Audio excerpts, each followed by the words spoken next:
Good day everyone! Today ang tutorial natin napakaikli lamang nito dahil ang title nito paano ang gagawin kapag nakalimutan ng MPIN ng GCash. Magre-reset tayo ng MPIN. Okay, let's start. Open lang natin yung ating GCash.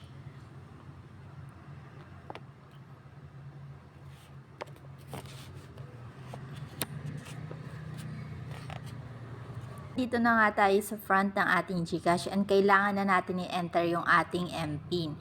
And dahil nakalimutan nga natin yung MPIN, for example, ayan, ilalagay ko yung MPIN ko. Something went wrong. So, minsan hindi naman dinidirekta ng GCash na mali yun na input nating MPIN. Ngayon, ang gagawin lang natin, itatap lang natin yung OK and itap natin yung forgot MPIN. Sobrang ikli lang nito kaya tapusin nyo hanggang dulo. And dito sa may MPIN recovery, mababasa natin na meron tayong 2-step authentication bago natin ma-reset ng tuluyan yung ating MPIN. Magpapadala sila ng 6-digit code sa ating mobile number na nakaregister dito sa ating GCash account. Okay, tap na natin yung send code.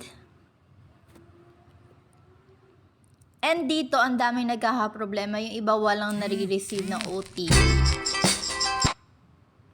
And kung wala kayo nare-receive ng OTP, meron tayong tutorial.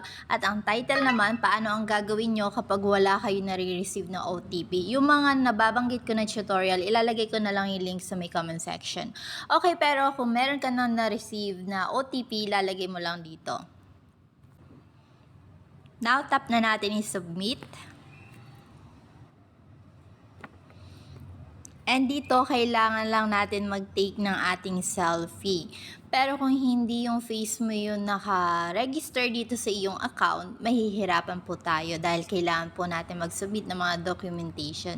Anyway, magte-take na tayo ng selfie para ma-verify natin yung ating identity. Tap na natin yung next.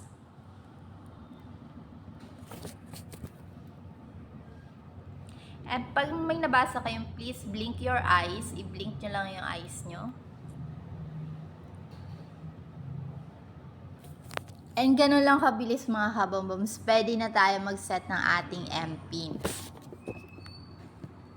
At habang nagsiset ako ng bago kong MPIN, like, subscribe, and hit the notification bell for good luck. Okay, now tap na natin yung submit. And ganun lang kabilis mga kabomboms, bababasa natin na nakapag-reset na tayo ng ating MPIN.